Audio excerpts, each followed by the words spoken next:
Я оказался в 80-х годах. Это Шипси парк. Все в разрушенном виде. Вот только одна кафешка. Это прям вот в 2 шагах от центрального пляжа. В таком виде все.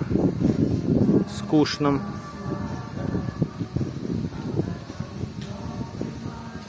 И даже музыка